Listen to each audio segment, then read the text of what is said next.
And now one of the most respected investors in America is going to tell you about his secrets.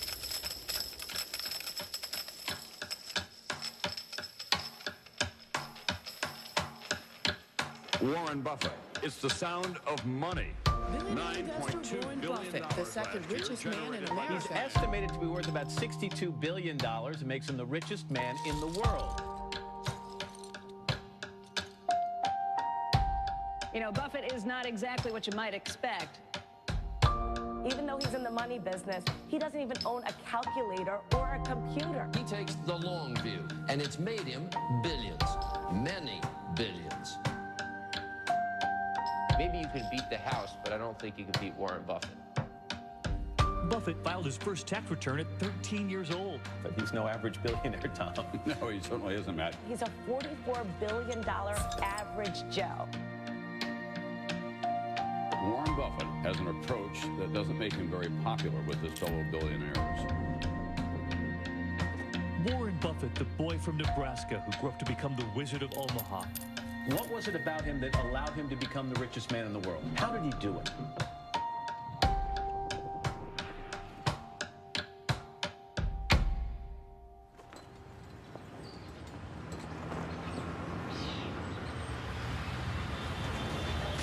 70 years ago, I was in high school, almost a third as long as the country has been around. And when I was in high school, I really only had two things on my mind: girls and cars.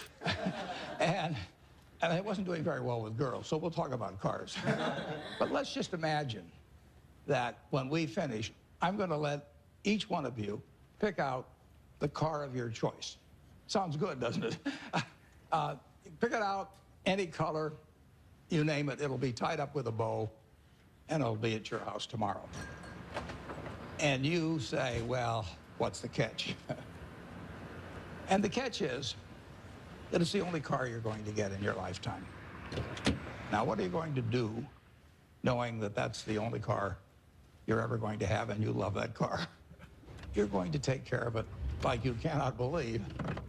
Now, what I'd like to suggest, you're not going to get only one car in your lifetime, but you're going to get one body and one mind, and that's all you're going to get. And that body and mind feels terrific now, but it has to last you a lifetime. I'm on the way to the office. It's all of a 5-minute drive. I've been doing it for 54 years. One of the good things about this 5-minute drive is that on the way there's a McDonald's, so I'll pick up something. Good morning. Thank you for choosing McDonald's. Go ahead and order whenever you're ready. I'll have a sausage McMuffin with egg and cheese. Anything else? That's it. Thank you. And I tell my wife, as I shave in the morning, I say either 261, 295, or 317. And she puts that amount in a little cup by me here, and that determines which of 3 breakfasts I get. Okay, 295. There's How the you two. doing, sir? Hey, great. You're on candid camera. I see. Hello, everybody. When I'm not feeling quite so prosperous, I might go with the 261, which is 2 sausage patties, and then I put them together and pour myself a Coke. Hi, how are you? 317 is a bacon, egg, and cheese biscuit, but the market's down this morning, so I think I'll pass up the 317 and go with the 295.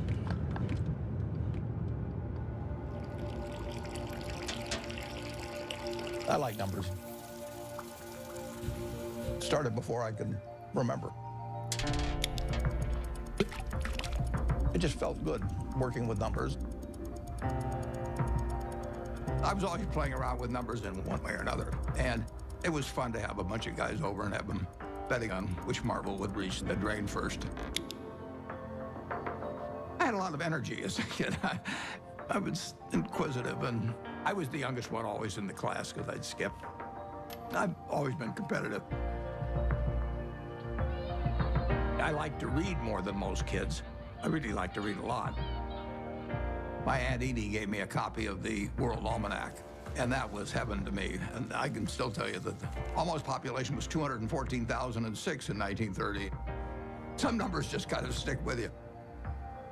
And very early, probably when I was 7 or so, I took this book out of the Benson Library called 1,000 Ways to Make $1,000. And one of the ways in this book was having penny weighing machines. And I sat and calculated how much it would cost to buy the first weighing machine and then how long it would take for the profit for that one to buy another one. And I would sit there and create these compound interest tables to figure out how long it would take me to have a weighing machine for every person in the world. I had everybody in the country weighing themselves 10 times a day, and me just sitting there like John D. Rockefeller's weighing machines. The allowance when I was a little boy was a nickel a week, but I liked the idea of having a little more than a nickel a week to work with, and I went into business very early. I started selling Coca-Cola door-to-door, I sold gum door-to-door, or sold Saturday Evening Post, Liberty Magazine, Ladies' Home Journal, you name it. I think I enjoyed the game almost right from the start. But I like being my own boss. That's one thing I liked about delivering papers. I could arrange the route I wanted. Nobody was bothering me at 5 or 6 in the morning.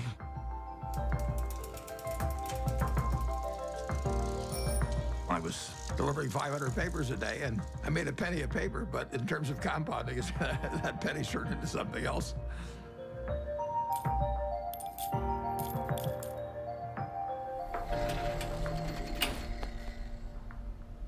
Einstein is reputed to have said that compound interest is the 8th wonder of the world or something like that. And it goes back to that story you probably learned when you were in grade school where somebody did something for the king and the king said, "What can I do for you?" And he said, "Well, let's take a chessboard and put 1 kernel of wheat on the first square and then double it on the second and double it on the third." And the king readily agreed to it. And by the time he figured out what 2 to the 64th amounted to, he was giving away the entire kingdom. So it's a pretty simple concept, but over time, it accomplishes extraordinary things.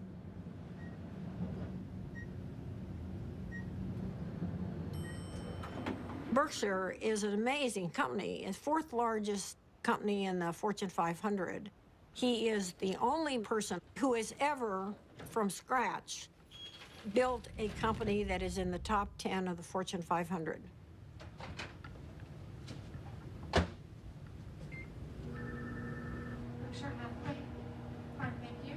Well, Berkshire is a holding company of sorts. It owns a large number of separate businesses that operate independently of each other and, to a great extent, from the parent company, Berkshire Hathaway. What gold's been red hot? My favorite green gold. So strong. All right. Well, we're going to get more from you in a second. We have maybe 70, maybe 80 businesses, and we ask them to behave in a way that doesn't hurt our reputation at Berkshire Hathaway, but they run their own lives. Other people do most of the decorating of the office, so various things come in. Originally, when I moved in 1962, you can see this. I went down to the South Omaha Library, and I think for $1, I got 7 copies of old New York Times from big times like the Panic of 1907. This is one, 1929, obviously. But I wanted to put on the walls days of extreme panic in Wall Street, just as a reminder that anything can happen in this world. I mean, it's instructive art, you can call it.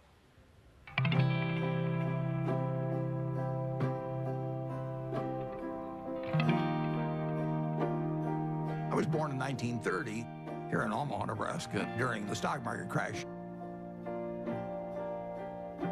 Well, my dad lost his job in 1931, a year after I was born. He was a stock salesman, and he had what little savings he had in the bank, and so he started his own company. He worked right through the Depression.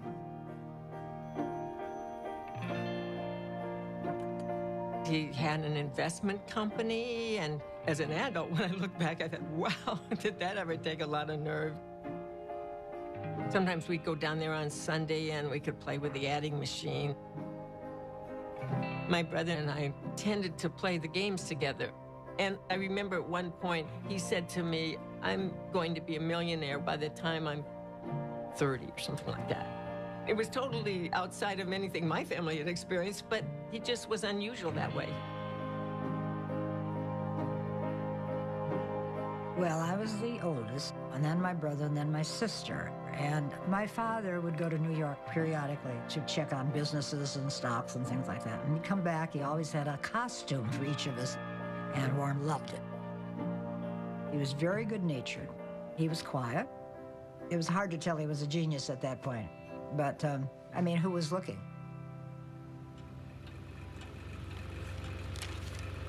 The first books I read on investment were actually in my dad's office. Pretty soon I read all the books in the office and read some of them more than once. My dad had various nicknames for me. He'd call me Fireball sometimes because I'd start little businesses. He didn't care about money at all. He believed very much in having an inner scorecard and never worry about what other people are thinking about you. You know, just if you know why you're doing what you're doing, that's good enough. I admired everything about him to the extent that I was absorbing lessons from him without knowing it. And the idea that all lives have equal value is something that all three of his children felt since I can remember. My dad, at one point, ran for Congress when I was 12 or so. It was a very Republican household. I campaigned for him, my sisters campaigned for him. The whole family did. My mother was very, very bright, and she was very gregarious. She was a good campaigner for my dad.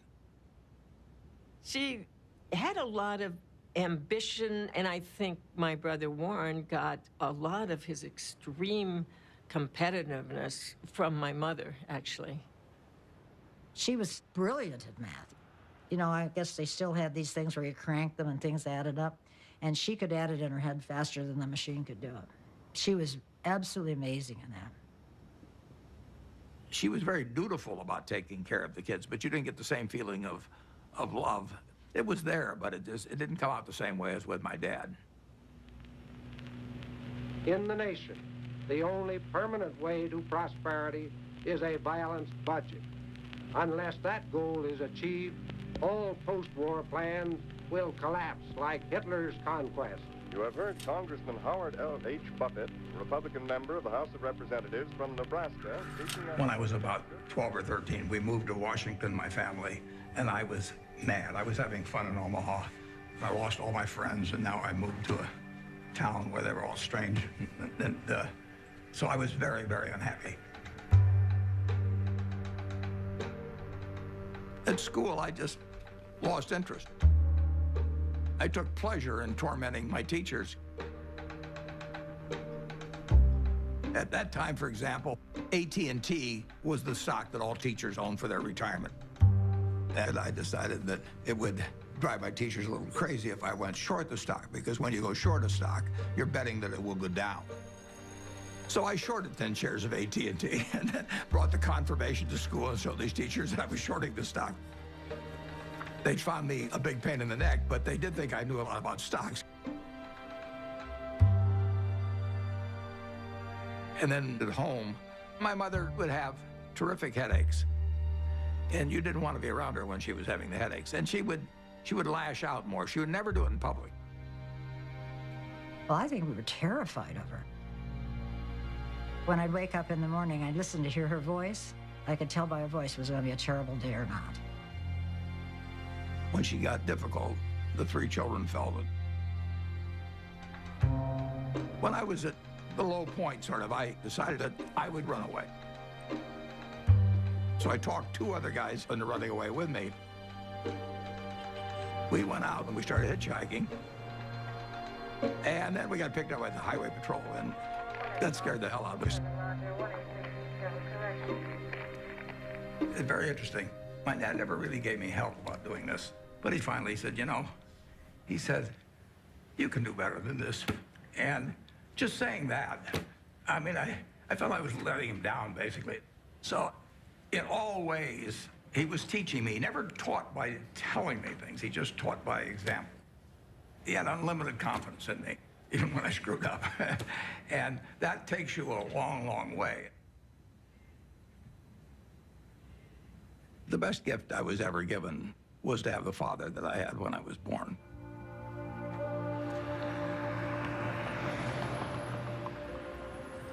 I didn't want to go to college. I was 16 when I got out of high school, and I was buying stocks. I mean, I actually was having a pretty good time, and I didn't see that there really was much to be gained by going to college, but my dad kind of jollied me into it.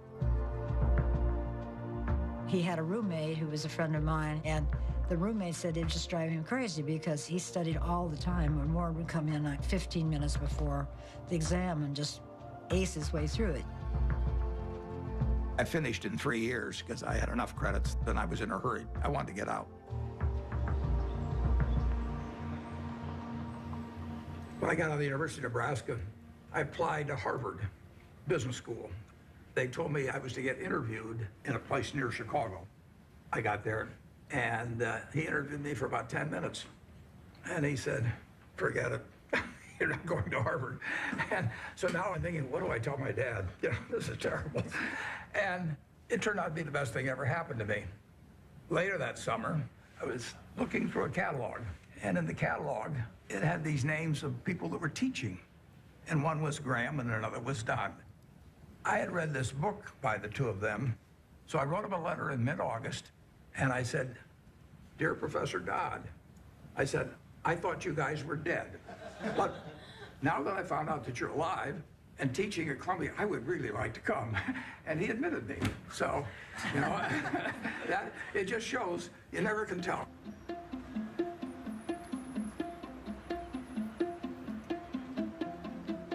Gentlemen, that's Graham. Ben was this incredible teacher. I mean, he was a natural, and he drew us all in. Are Wall Street professionals more accurate in the shorter term than the long-term forecast? Well, our studies indicate that you have your choice between tossing coins and taking the consensus of expert opinion. And the results are just about the same in each case. It was like learning baseball from a fellow who was batting 400. It shaped my professional life. There are two rules of investing, according to Warren, and he learned this from Ben Graham. Rule number 1, never lose money. Rule number 2, never forget rule number 1. Ben Graham basically coined the term value investing. He believed in careful scrutiny of a company's financial statements, and that if you bought value, it would eventually prove out. A few years ago, I went to Amazon, and sure enough, they had this manual there. So, while reliving my youth, other guys were going to Amazon probably and buying old Playboys or something, but I bought old Moody's manuals instead. And when I got out of school, I started selling stocks. I was 20 years old at the time and looked about 16 and acted about 12. So I was not the most impressive salesperson anybody ever met. But what I would do was I went through page by page looking for possibly undervalued stocks. Is this like going through an old family album? Better.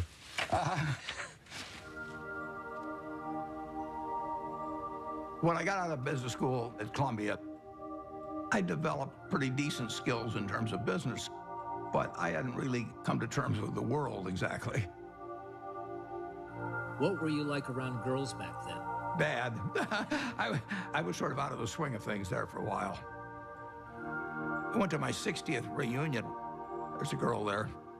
I took her out one time to the Uptown Theater in Washington, and I asked her whether she remembered what movie we saw, and she said, no, I don't remember that. And then she said, but I do remember one thing.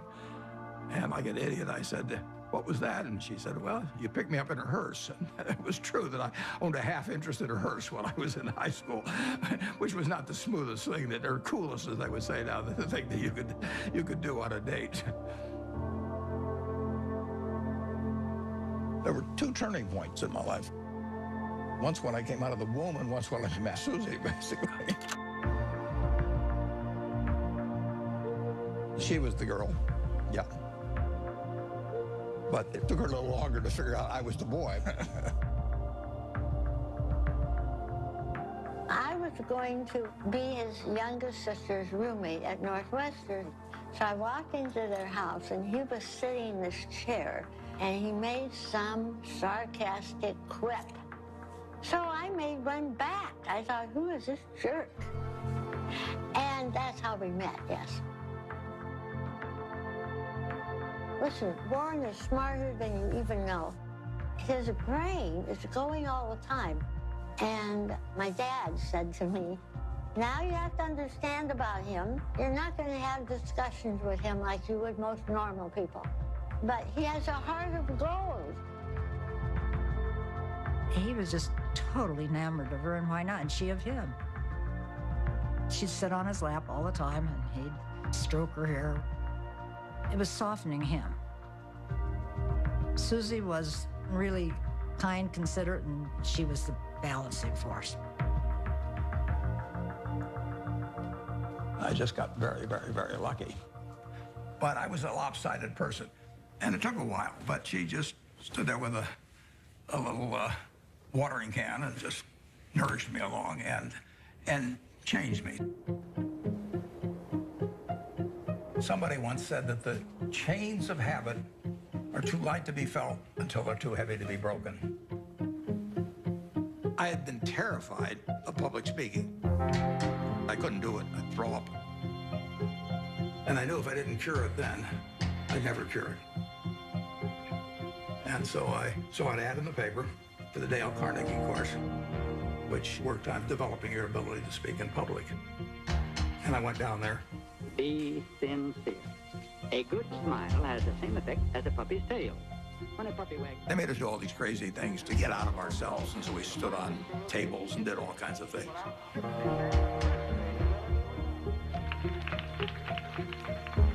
If I hadn't have done that, my whole life would have been different. So in my office, you will not see the degree I got from the University of Nebraska.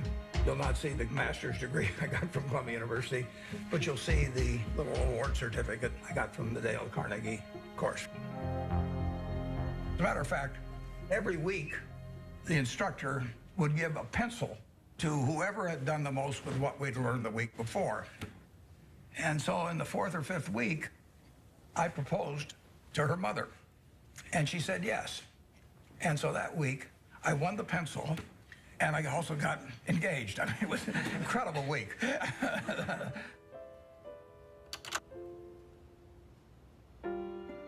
wedding date was kind of interesting because I couldn't see anything without my glasses, and I was so nervous that I just decided I'd take off my glasses and I wouldn't be able to see all those people out there.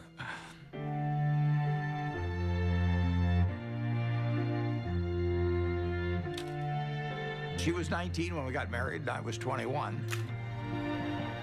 But she was so much more mature than I was, there's no comparison.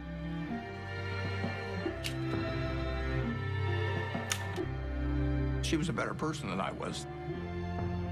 But when you get married, it's not a question of saying I'm going to put a 14% factor in for humor and 17% for intellect and 22% for looks. It doesn't work that way. I knew it was the right decision, and it was.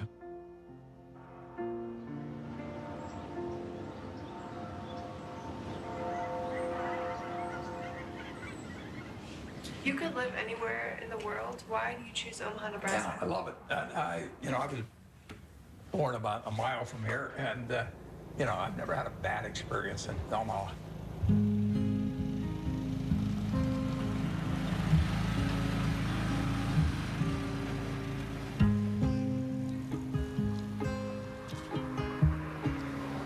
Omaha and Nebraska are home to me.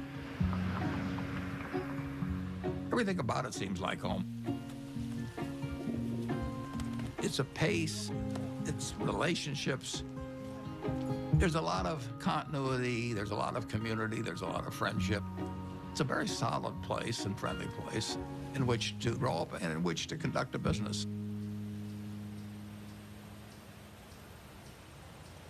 When I came back to Omaha in early 1956, I had no idea what I was going to do. But a few months after I came back, some members of the family said, what should we do with our money? And I said, well, I'm not going back in the business of selling stocks, but if you would like to join me in a partnership, I said, I'll be glad to do it. So within a couple of months after coming back, I set up the first partnership.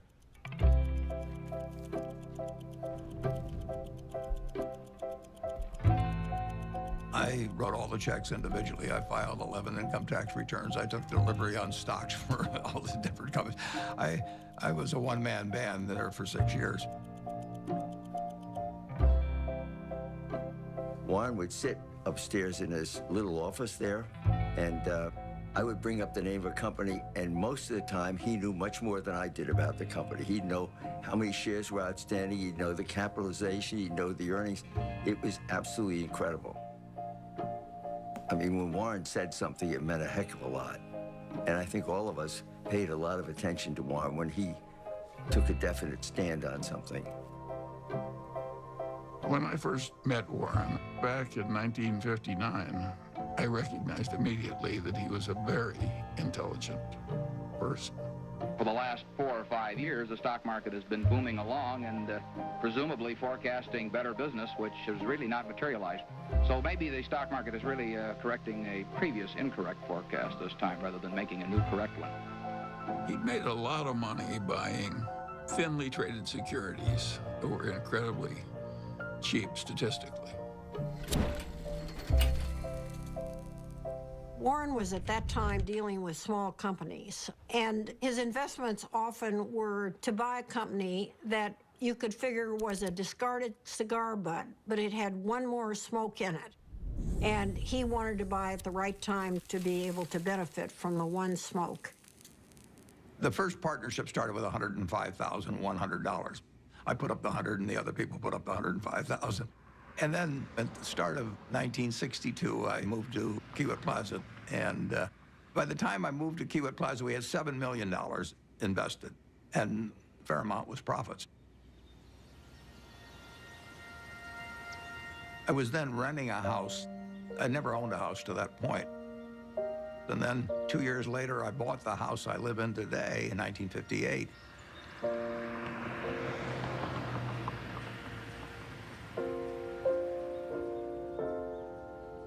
We had 3 children, Susie and I. And we had them young, incidentally, which was, I think, a very good thing.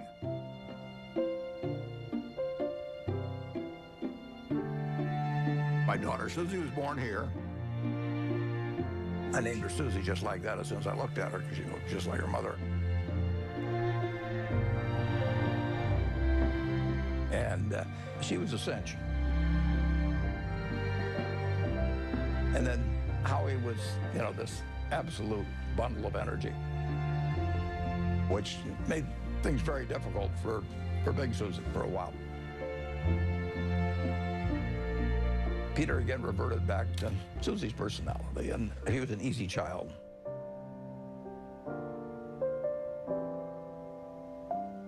Well, you know, I would describe my childhood as normal, but who knows what normal is. People often think, you know, well, Warren Buffett was this famous rich guy. He was not famous and he wasn't rich when we were growing up. What I saw first and foremost, day in and day out, was consistency.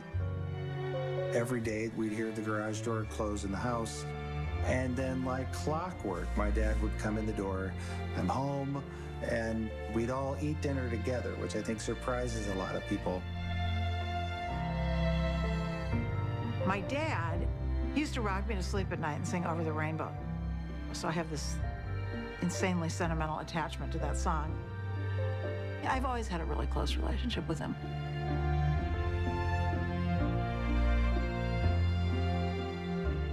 I've got 3 very different kids, and they've got a common heart, which they got from their mother.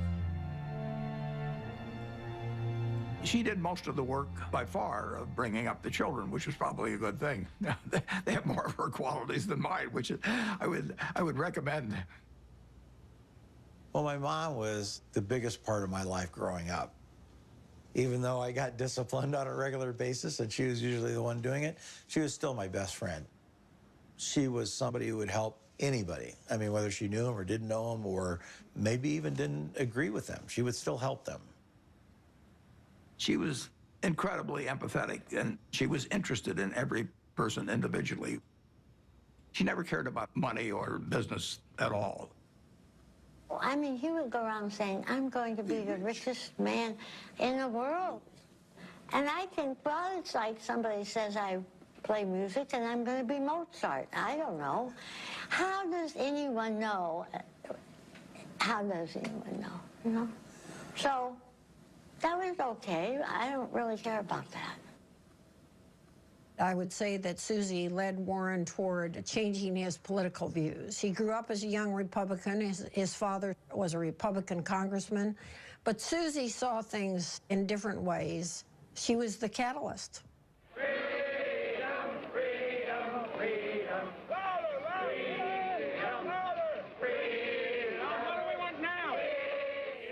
When the children were growing up, I was very involved in civil rights.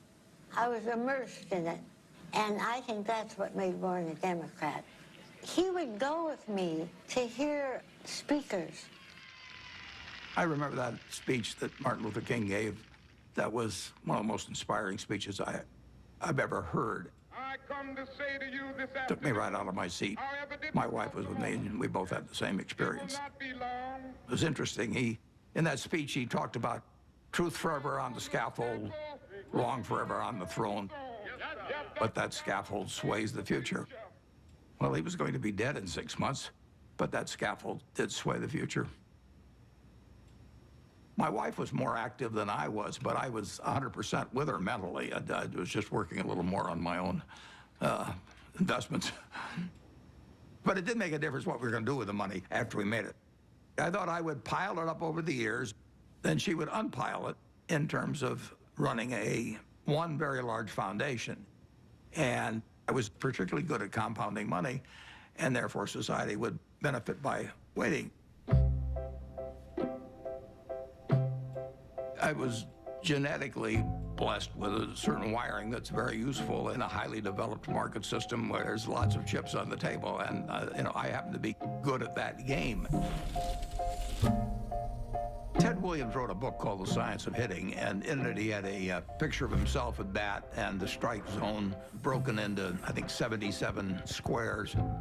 And he said if he waited for the pitch that was really in a sweet spot, he would bat 400, and if he had to swing at something on the lower corner, he would probably bat 235. And in investing, I'm in a no-called strike business, which is the best business you can be in. I can look at 1,000 different companies, and I don't have to be right on every one of them, or even 50 of them.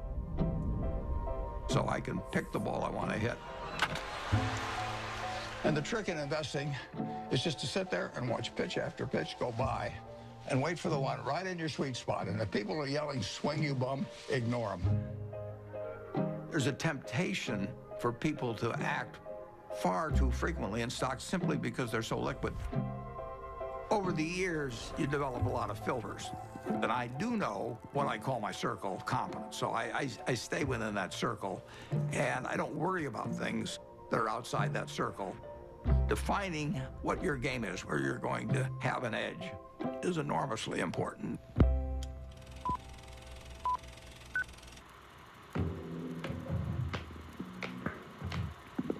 I bought the first shares of Berkshire in 1962, and it was a northern textile business destined to become extinct eventually. And it was a statistically cheap stock in a terrible business.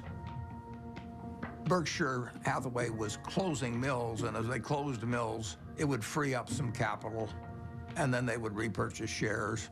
So I bought some stock with the idea that there would be another tender offer at some point, and we would sell the stock at a modest profit.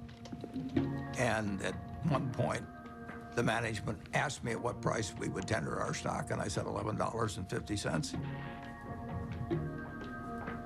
And the tender offer came out a few months later, and it was at $11.03, which was 1/8 of a point cheaper. And that made me very mad, so I just started buying more stock. I just felt that I'd been double-crossed by the management, and in May of 1965, I bought enough so we controlled the company. and we changed the management.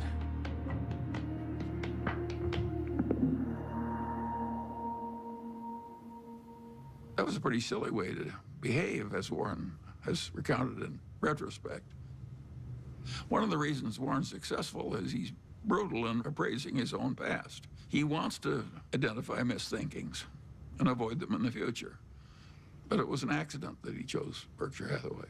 If the chairman hadn't tried to cheat him out of an eighth, there wouldn't have been any Buffett-Berkshire Hathaway history. If you're emotional about investment, you're not going to do well. You may have all these feelings about the stock has no feelings about you. Looking back, it's interesting, that tender offer, I didn't realize it, but it happened about 5 days after my dad had died, and whether that had affected me or not, I don't know. Do you remember your last conversation with your father? Yeah, but I don't want to talk about it.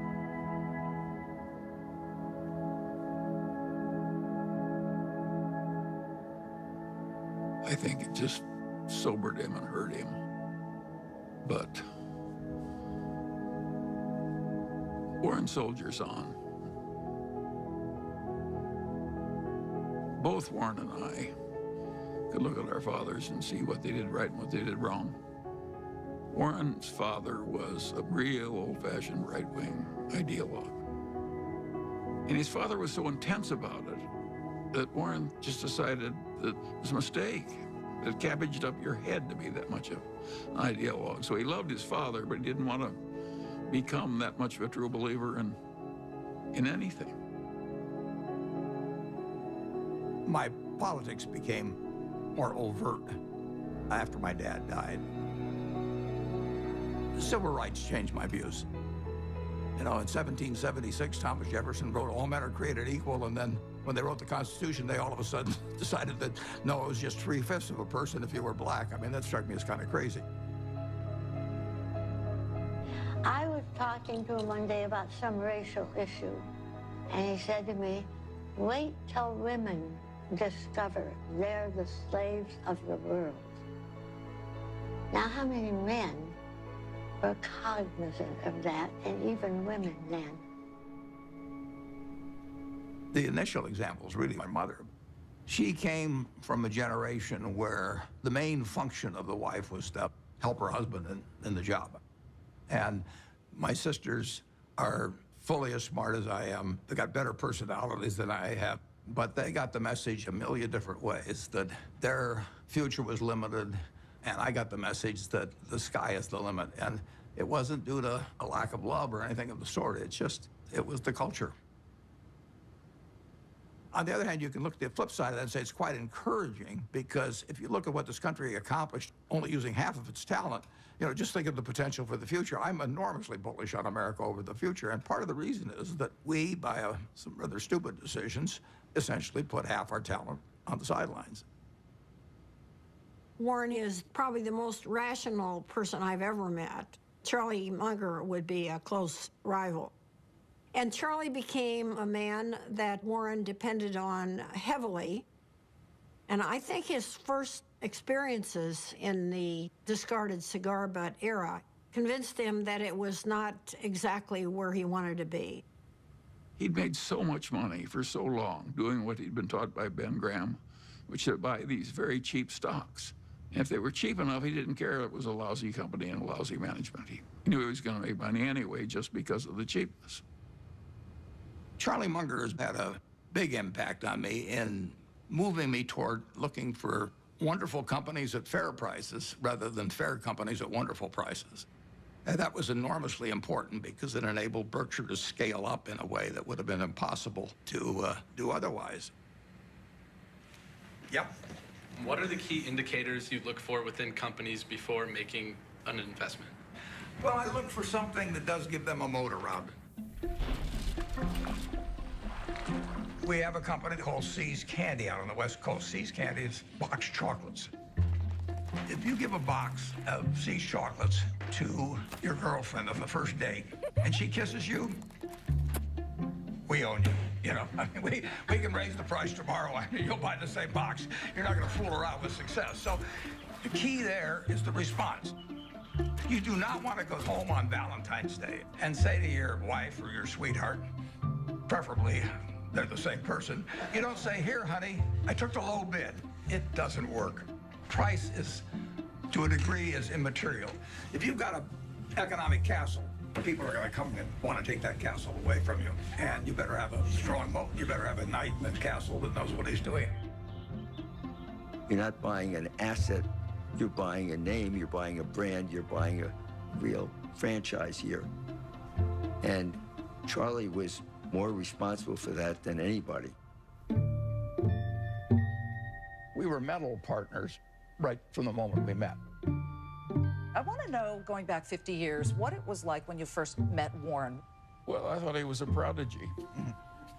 And I got a lot of criticism. My wife said, why are you paying such enormous respect to that young man with a crew cut who won't eat vegetables? He's ungodly smart. He's got a much broader intellect than I do. And he's magnificent at being able to condense important ideas into just a very few words. If you're not interested in the economic scene right now, you're mentally dead. Charlie has no tact. All right, let's talk a little bit about bankers. Charlie on Friday compared them to heroin addicts. Yeah, well, that's colorful, Charlie, but I would not have chosen that. I once wrote of him that when they handed out humility, he didn't get his fair share. The ideal way to run a headquarters is to have one man, preferably over 80, sitting in an office by himself. Anything else is pure frippery. He's always honest in what he tells me, so I listen to him. We never had an argument. We just kind of roll with it easily. Suppose Warren doesn't want to do something that I would have done. And suppose that happens 4 times over 40 years or something. What the hell difference does it make to me? Net, the record is working out fine.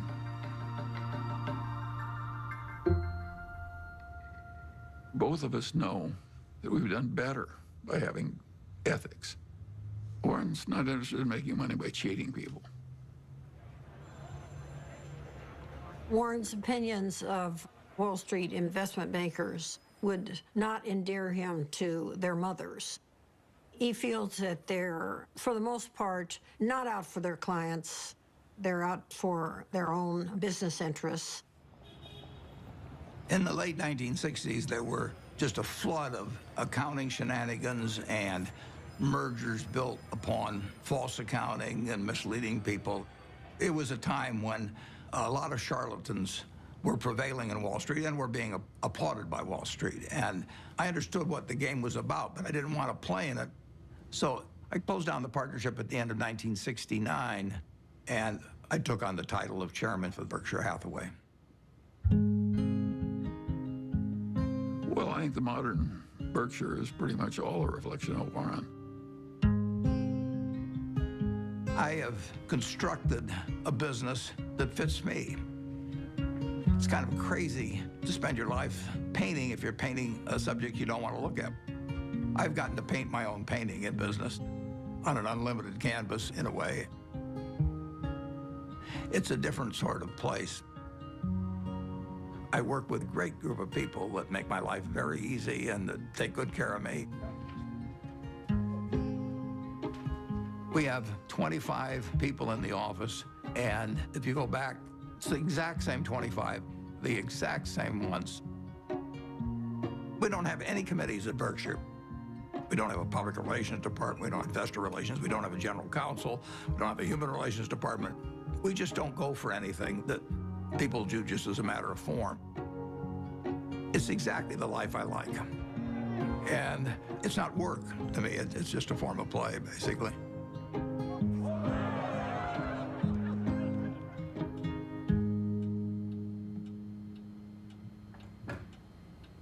Well, I like things quiet. I shut the door, actually, at the office because I don't want to hear anybody talking outside. And I still probably spend 5 or 6 hours a day reading. Look at what's trending today. Our quick roundup of what has you talking. Well, what's amazing is the stuff he remembers. It's like a little computer, you know. I keep thinking the hard drive will run out of space, but it doesn't. He's one of the smartest people we know. So I was at a couple of the family dinners at the Gates house where Mary, Bill's mom, was trying to convince him to come out to the family place at Hood Canal to meet Warren Buffett. And he was resisting because he was really busy with Microsoft. And finally he said, Mom, okay, I'll come for lunch. So the two of us flew out there somewhat reluctantly because, you know, buying and selling stocks, which is how I thought of Warren, wasn't a particular interest to me and didn't seem like value added. It turned out that was completely wrong. We knew that day that we'd be very close friends. In fact, we just couldn't get enough of each other. Shortly after I met Bill Gates, Bill's dad asked each of us to write down on a piece of paper one word that would best describe what had helped us the most. Bill and I, without any collaboration at all, each wrote the word focus. Well, focus has always been a strong part of my personality. If I get interested in something, I get really interested. If I get interested in a new subject, I want to read about it, I want to talk about it, and I want to meet people that are involved in it. We both love to work hard. You know, neither of us like frivolous things. You know, he doesn't know much about cooking or art or a huge range of things. I can't tell you the color of the walls in my bedroom or my living room. I don't have a mind that relates to the physical universe well. Warren checking the Dow. But the business universe, I think I understand reasonably well. Warren's ability to size up people and businesses, it's a pretty magical thing. He is the best at that of anybody we know. We should all try to be 20% as good at that. I like to sit and think, and I spent a lot of time doing that, and sometimes it's pretty unproductive, but I find it enjoyable to think about, particularly about business or investment problems. They're easy. It's the human problems that are the tough ones. Sometimes there aren't any good answers with human problems. There's almost always a good answer with money.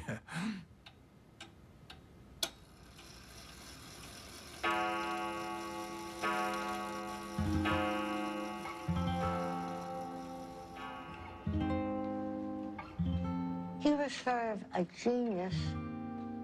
I think sometimes geniuses are by default lonely and isolated. He was not really well adjusted. He was just this funny, humorous guy who maybe had a moat around him because he was afraid and he didn't know anyone that he wanted to let in. And to this day, I don't know, well, nobody knows him like I do, and probably any wife would say that. But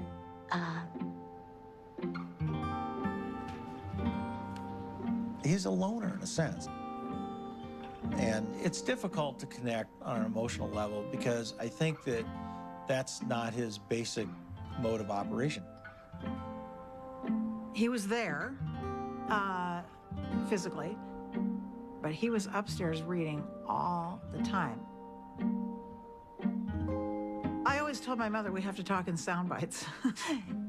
I learned that early on, that if you start, going into some long thing, unless you've explained to him ahead of time that it's going to be a long thing and you need him to hang in there, you lose him. You lose him to whatever giant thought he has in his head at the time that he was probably thinking about before you came in and really wants to get back to.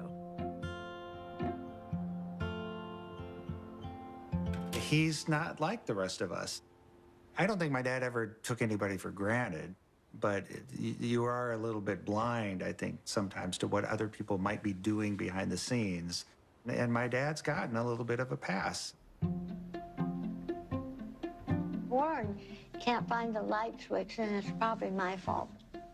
One time, years ago, when the kids were little, I was feeling really sick. I had the flu, so I lay down on the bed, and I said to Warren, will you get me a pan or something from the kitchen? I may not get to the bathroom. I feel so sick.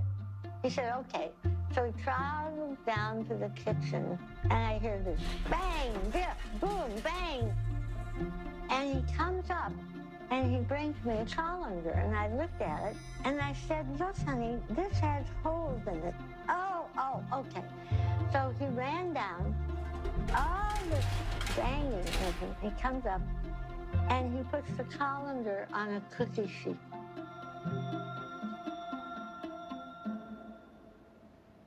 Physical proximity to Warren doesn't always mean that he's there with you.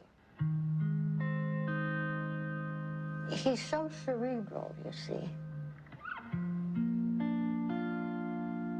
And that's why I learned to have my own life. We were two parallel lines, but very connected when he was open to connecting. I did make a joke at one point. I said, you know, we could make a tape of Mom yelling, you know, bye, Warren, I'll be back later, and then have the door slam, and you would just think she was here. I don't think he knew what she was doing most of the time. Once Howie and I were both gone, as we've gotten older, she started to see the writing on the wall here and, you know, just started trying to figure out how she could at least have some more, she called it, you know, a room of her own.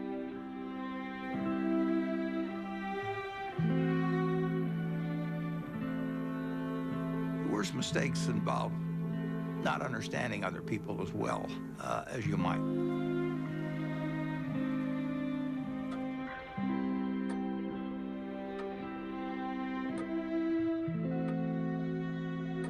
Well, she left Omaha in 1977, and there really isn't much to say about that.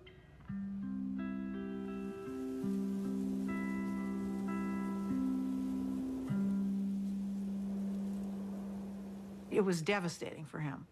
And I came home because I can't say I was mad at her exactly, but I kept thinking, how can you leave him? He can't function by himself. So my mother, she'd asked a bunch of her friends to sort of look in on him. And Astrid was one of them. So I called Astrid. I said, Astrid, will you take Warren, make him some soup? Go over there and look after him because he's not going to make it.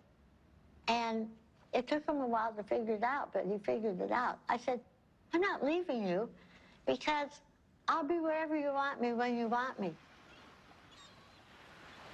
My mom moved to San Francisco, and I think one of the reasons it was important for her to leave Omaha was because she just felt like she was kind of trapped in this environment, that everybody knew who she was, that she, you know, couldn't have her own identity.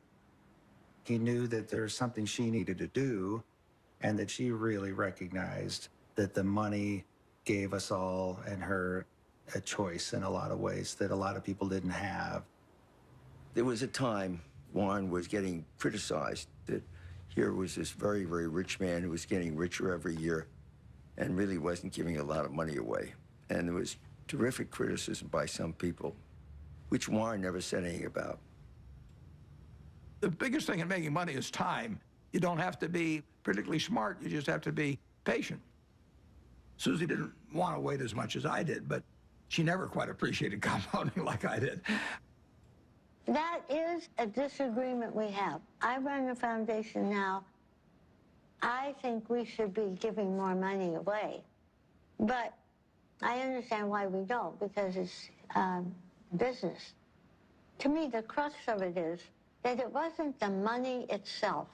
You can see that in the way he lives. I mean, he doesn't buy huge paintings or build big houses or anything like that.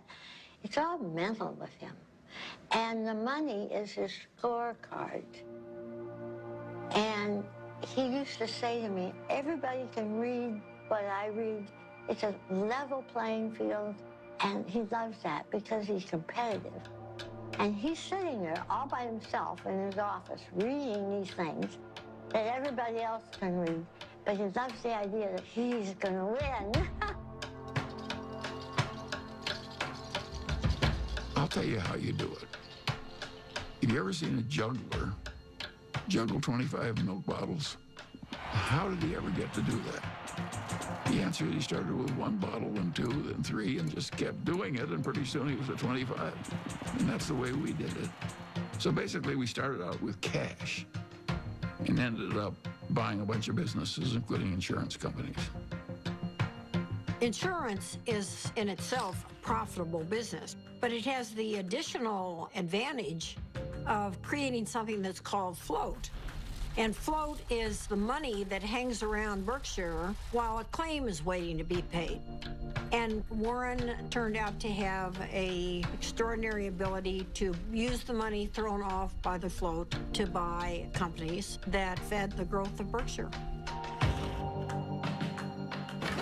In 1983, Mrs. B cashed in on her business by selling control for $55 million to a company owned by investor Warren Buffett.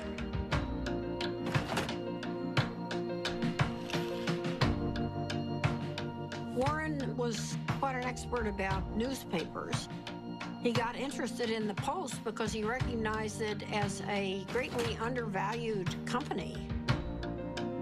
He had to write me a letter. Dear Mrs. Graham, I've just bought 5% of your company, and I mean you no harm.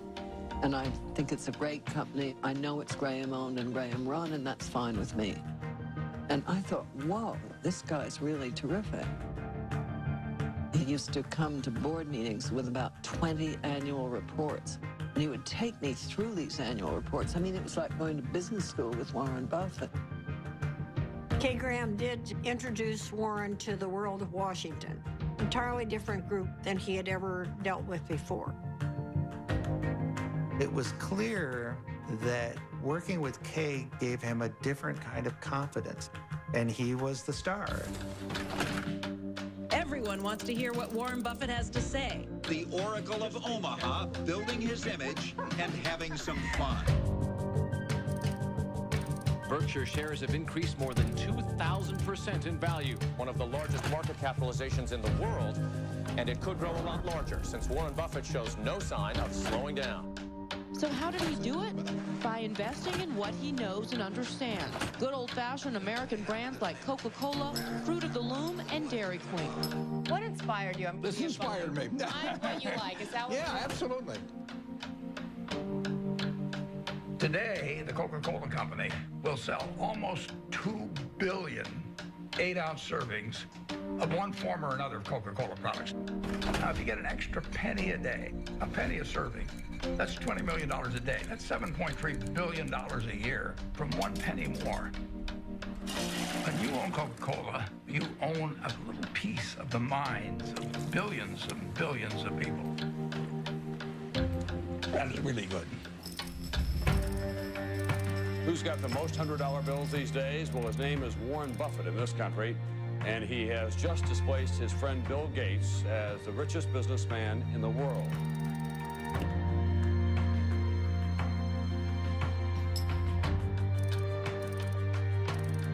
And the purpose of Wednesday's meeting was to discuss Buffett's company, Berkshire Hathaway's plan to purchase railroad giant Burlington Northern. Valued at $26 billion, this would be Buffett's largest acquisition ever.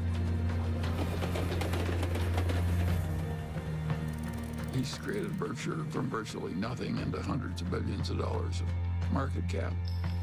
Nobody else has a record like that. He wanted to have an outstanding reputation, that he never really upset the apple cart when he bought a business, that he kept the management in place. He was establishing a reputation that paid off later in life. It's been building and building ever since I've known him. It takes 20 years to build a reputation, and it takes 5 minutes to lose it. When Warren made his investment in Solomon, I was one of the people, along with many, many others, who were quite amazed, because he had taken a very critical tone in talking about investment bankers and about their greed. And here he was investing in one, Solomon Brothers, that was known to be a member of the club. Warren and Charlie went on the board, and Charlie couldn't stand what was going on there and didn't like the culture at all. And shortly after they got involved, the thing exploded.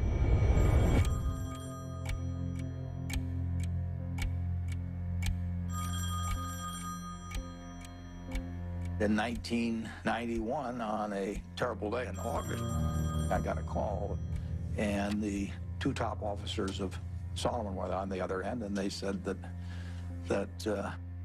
we had a problem. This is NBC Nightly News. Good evening. It is the kind of scandal that rocks Wall Street and raises questions about the integrity of our financial institutions. With the giant securities firm of Solomon Brothers under investigation for improper trading of Treasury bonds.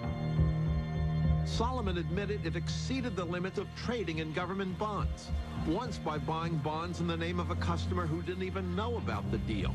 Solomon Brothers is under investigation by the Treasury Department, the Federal Reserve, the SEC, and the Justice Department.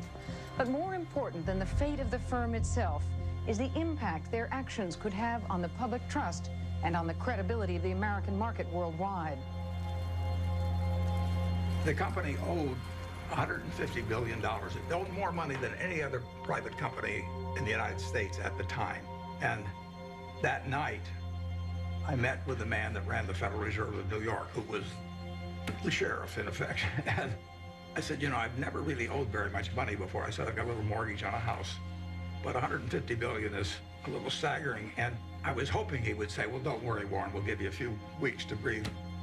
And he said to me, prepare for any eventuality.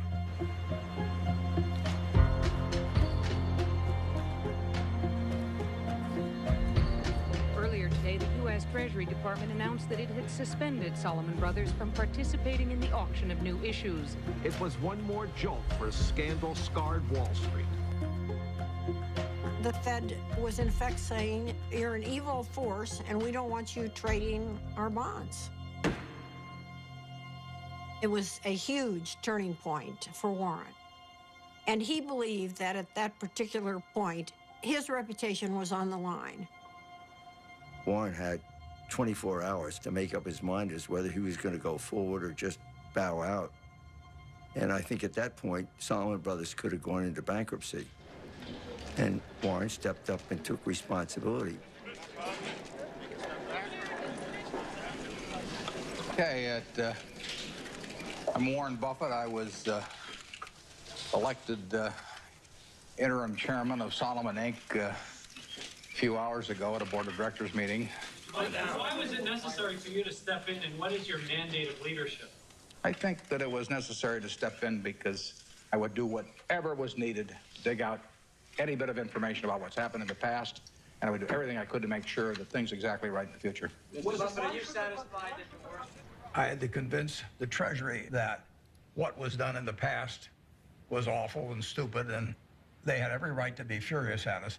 But this firm employed 8,000 people, and it was going to go out of business unless they let us continue, basically. Warren believed that there was a too big to fail scenario. The term was not used then, but he believed that Solomon was too big to fail. And if Solomon went down, it would take other important parts of Wall Street with it. We had this death knell from the Treasury, so I called the Treasury. Nick Brady was the secretary. I'm pleading for my life, and I'm sure my voice was cracking and everything else. I said, Nick, this is the most important day of my life.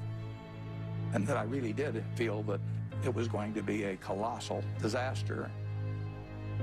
He wasn't sure I was right at all. In fact, he probably thought I was wrong, but he knew that I felt what I was saying. So the Treasury modified its order, and in effect, of course, it was quite an endorsement. It was huge.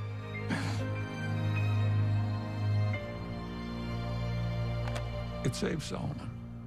Nick Brady went with Warren because he trusted him. It shows how having a good reputation is really helpful in life. I thank you for the opportunity to appear before this subcommittee. I would like to start by apologizing for the acts that have brought us here. The nation has a right to expect its rules and laws to be obeyed. But I also have asked every Solomon employee to be his or her own compliance officer.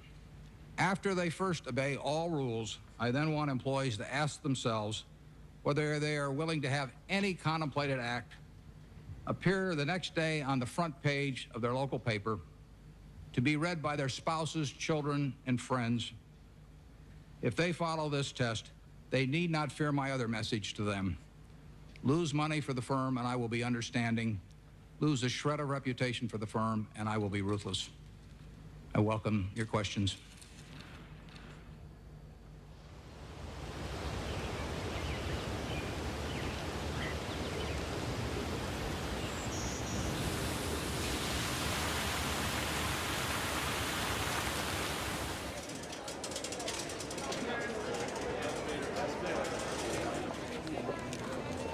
It's been 50 years since I formally took control of Berkshire Hathaway, and step by step, we've created something that is kind of what I dreamt we might create over time, but it took a lot of time to do it. It never seemed like we were making that much progress on any one day, but compound interest works. When you think back 50 years ago when you founded this company, did you ever imagine it would be the 5th largest company in the world? No, I didn't. But if I was thinking about it, I wouldn't have thought in terms of being the 5th, or the 4th, or the 3rd. You would have wanted number 1. Well, I mean, if you're going to dream, you might as well dream.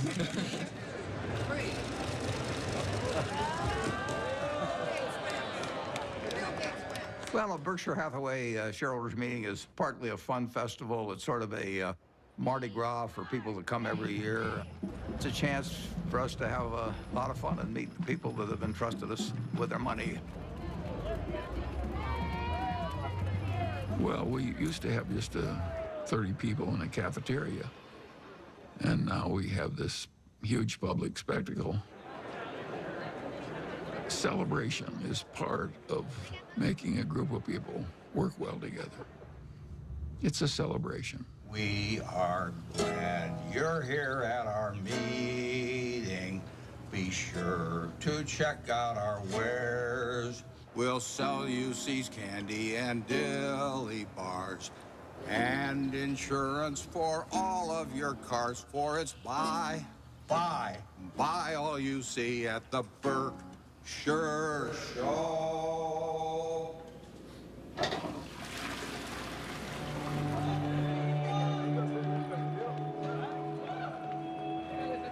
He truly loves to do what he does. I think investors who own Berkshire Hathaway, they see themselves as a part of a community. There are more long-term holders of Berkshire than any company. People consider it a religion. They don't buy it with the idea they're going to sell it next week. I think most of them buy it with the intent of holding it for their lifetime, just like they'd buy a farm or buy an apartment house. At Berkshire, everybody gets the same information from the comprehensive annual report. We don't meet with the analysts. I'm not interested in what an analyst thinks about Berkshire. I'm interested in what the owners of Berkshire think about Berkshire. He came out of a private partnership where people he knew were trusting him. And he had his relatives in the partnership, and they were not rich. And as it got bigger, started treating everybody else the way he treated his relatives. In terms of our feeling toward the people who are shareholders, we regard them as our partners. They're not some faceless group of people. And that's why at the annual meeting, I love seeing 40,000 of them. It gives real meaning to what we're doing every day. Let's try. If you knew Susie like I know Susie, We just have a lot of love and respect for each other, and that's never changed. I don't go to most things in Omaha because I think Astrid lives there with him, and that's for her to do. And then we do all kinds of things. Strange as it may seem to people, I always think, who cares? If it's working between the people who are directly involved, who cares what anyone thinks? And my mother and Astrid were very close. They really, really loved each other. And I think that my mother was glad that she was there because she loved my dad. She wanted him taken care of and happy, and there's no one better than Astrid. I mean, she loves my dad. She wouldn't care if he had 1 cent. Well, Astrid has lived with me for a long time. She's done wonders for me. It worked well, but I don't think it'll work for lots of other people necessarily. Susie and I loved each other, and we admired each other, and we were totally in sync with what the other was doing, but we were two different individuals.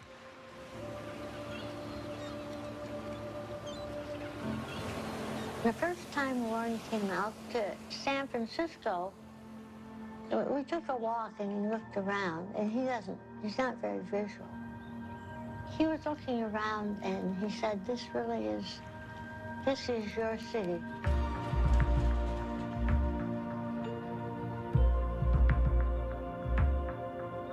I am so drawn to color and light and form and nature that he thought it was a good place for me. Over the years, I've developed a better understanding of human nature. I can learn a lot about investments out of a book, but I don't think you can learn as much about human beings. You really need some experiences, and I'm wiser in that respect than I was 40 or 50 years ago, even though I can't rattle off numbers the same way I used to be able to.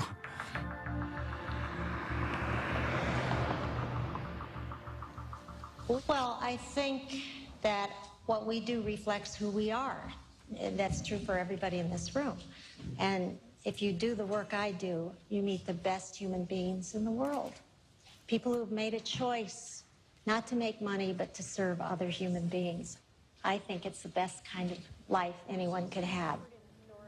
I was with her in Arizona at this Fortune Most Powerful Women's Conference, and she told me that she'd had a biopsy the day before, and I didn't really think much of it.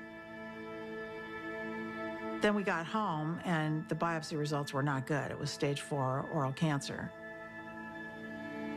I was on my way to a board meeting in India, and I remember saying to her, I'll see you when I get back. And she rarely cried, and she just started crying. I said, no, you need to stay here, and you need to come out for the operation. So we were all there, and the day she was going into the surgery that morning, my dad, it's funny, there's some of it he just can't, he just can't. The thought of something happening to her was just, for him, it was just the worst thing that could happen. She knew it was going to be really difficult. She knew the recovery was going to be brutal. So I think that she had that surgery for others. It was quite a big surgery. She couldn't talk, she couldn't swallow, she couldn't eat. But she came out, and I really was with her for the next 4 months or so. And my dad came out every weekend.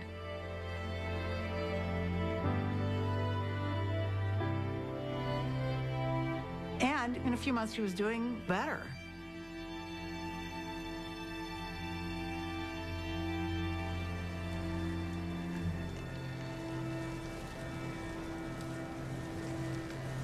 She and my dad had gone to Cody, Wyoming, which they did every year with a bunch of friends.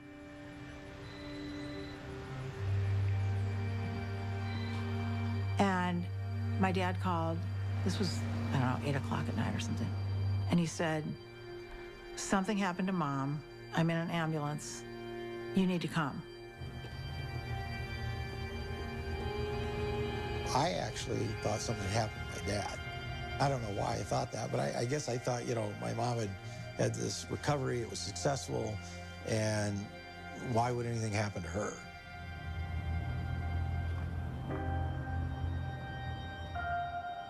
It was horrible. And a total shock. She'd been fine. She'd been fine. They went off to Cody, and she was fine, and they were having dinner, and, she didn't feel well after dinner, and she had the stroke.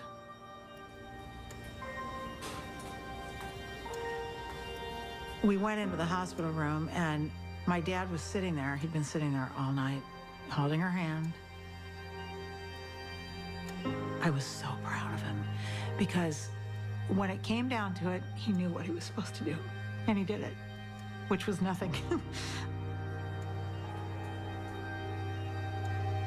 So my dad went to sleep, and I sat with her, and I just kept putting my hand on her heart to see if she was breathing. And at one point, I didn't feel anything. So I went out and I got the nurse. And I said, can you come in here? And she said, no, she's gone. So I have to say one of the worst moments of my life was waking my dad up to tell him that.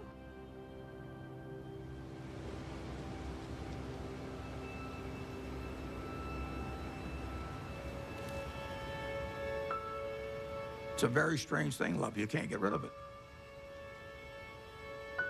If you try to give it out, you get more back. If you try to hang on to it, you lose it.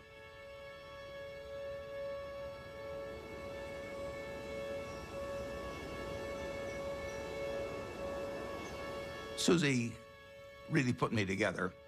She believed in me. She put me together, and well, not only turned out to be the person I've turned out to be, but I actually wouldn't have been as successful in business without that. She made me more of a whole person.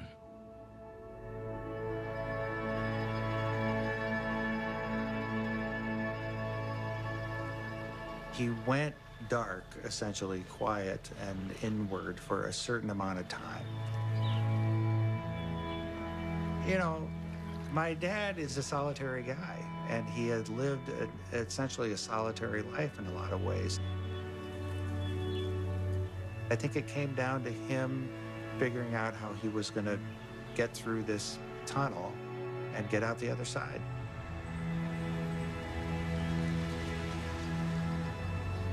In my head at the time, I thought, God, I don't know if he'll ever get out of bed. But he did.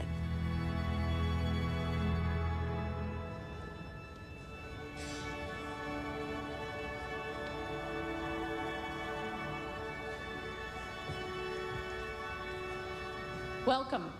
I'm Patty Stonecipher, the CEO of the Bill and Melinda Gates Foundation. And we appreciate you coming today, especially since I sent a very vague and very late notice to ask you to come to a conversation with Bill and Melinda on the future of philanthropy. So let's get on with it. I have the pleasure of introducing a good man whose great decision is going to change the world, Warren Buffett.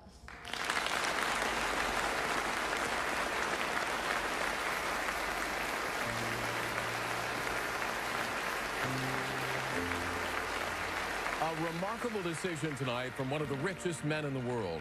Mega billionaire Warren Buffett says he is giving away most of his fortune to charity. Buffett has pledged to give away the bulk of his fortune to the Bill and Melinda Gates Foundation and giving more than 15% of his money to foundations started by his 3 children and his late wife, Susan. One global health activist called what Buffett did today one of the most remarkably selfless acts that history will ever record. That's a better hand than I get at a Berkshire Hathaway meeting. I'd like to thank you for coming. It's a great day for me. It's a great day for my family. My wife, Susie, and I had planned that whatever I made would go back to society. And originally, I thought she would outlive me and that she'd make the big decision on it. But since her death, I had to rethink the best way to get the money into society and have it used in the most effective way. And I had a solution staring me in the face. It was completely out of the blue. I mean, amazing. The largest single gift ever given was what he gave away that day. I'd like to ask the people representing those various foundations to come out. First 3 letters are easy to sign. I just signed Dad.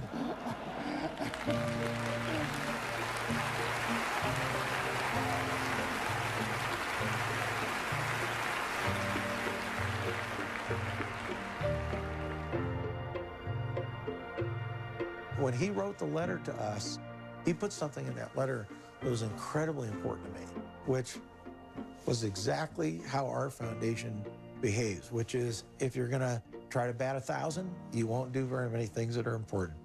But if you're willing to basically strike out a few times, you can really change something big. ICCN! Well, I feel terrific about the fact that my 3 children each run a separate foundation that combines their special interests, whether it's early education or whether it's farming in areas where people's techniques for using small plots of land could use a lot of improvement. All kinds of ways, vaccines, you name it. More powerful than Buffett's gift is the message he's sending to other wealthy Americans, that those who have the least in this world should benefit from those who have the most.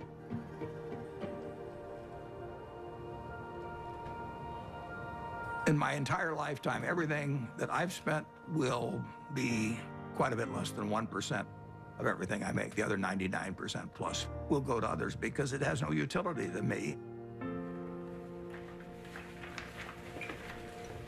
So it's silly for me to not transfer that utility to people who can use it.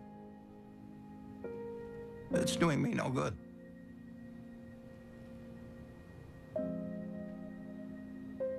I am so proud of what we do. I almost cry at every board meeting because I just think she would be so proud. And that is my biggest job, in my opinion, is to make sure that every penny gets spent the way she would want it spent. Whoever you are in this life, you don't want to think you wasted a lot of your energy and love and time on something useless. I always thought I'd marry a minister or a doctor or somebody out doing some valuable service to human beings. And the fact that I married somebody who makes just piles of money is really the antithesis of what I ever thought. But I know what he is, and he is, there's no finer human being than who he is.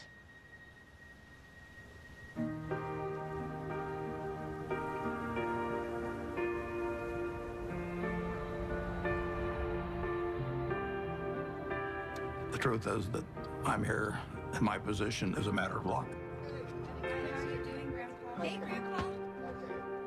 When I was born in 1930, the odds were probably 40-1 against me being born in the United States.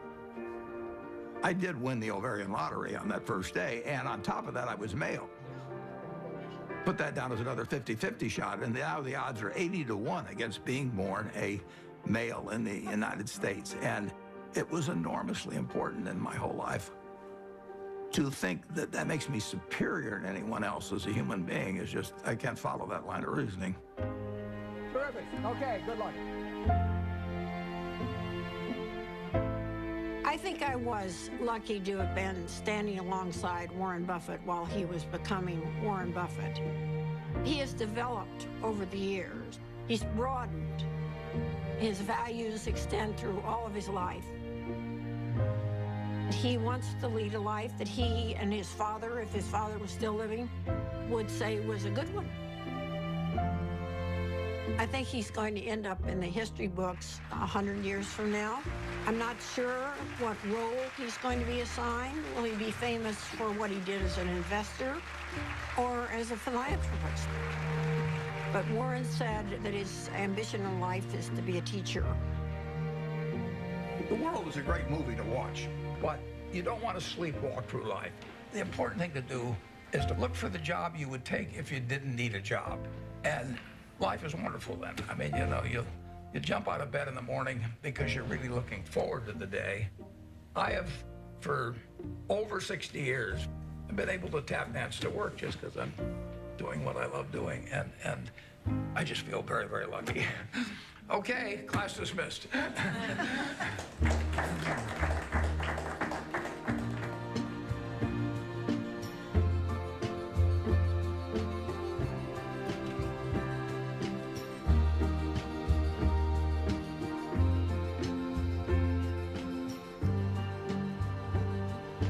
Hi. Do you fear death? No, I don't. I've had a terrific life. I feel, you know, it's going to happen. And I have no idea what happens after it. I'm an agnostic, so it may be terribly interesting. It may not be interesting at all. We'll find out. But physically, I'm pretty well depreciated. I'm getting down to salvage value.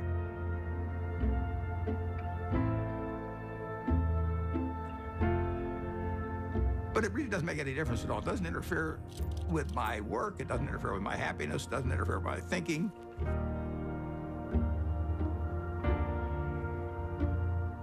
I don't feel any diminution in my enjoyment of life or enthusiasm for life at all.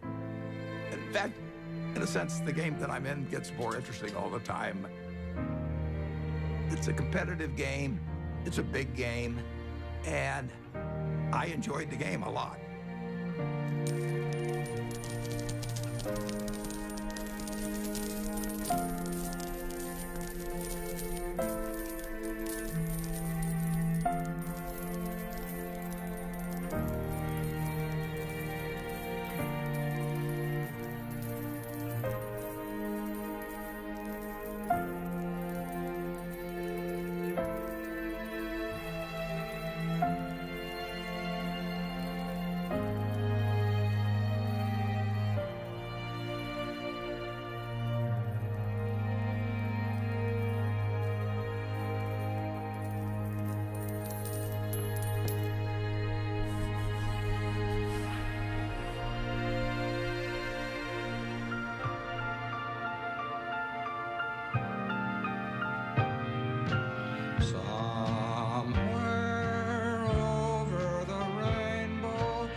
Someday I'll wish upon a star and wake up where the clouds are far behind me,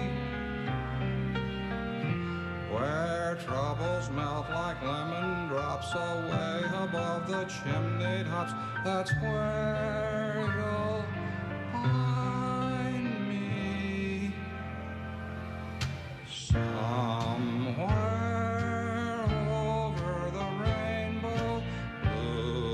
Bluebirds fly, birds fly over the rainbow.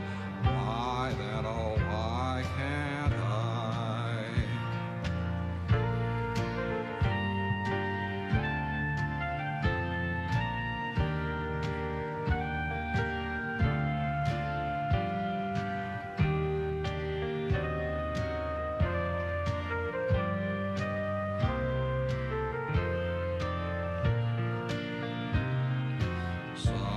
Somewhere over the rainbow, bluebirds fly, birds fly over the rainbow. Why then, oh, why can't I? If happy little bluebirds fly beyond the rainbow, why, oh, why can't I? Good night, Susan.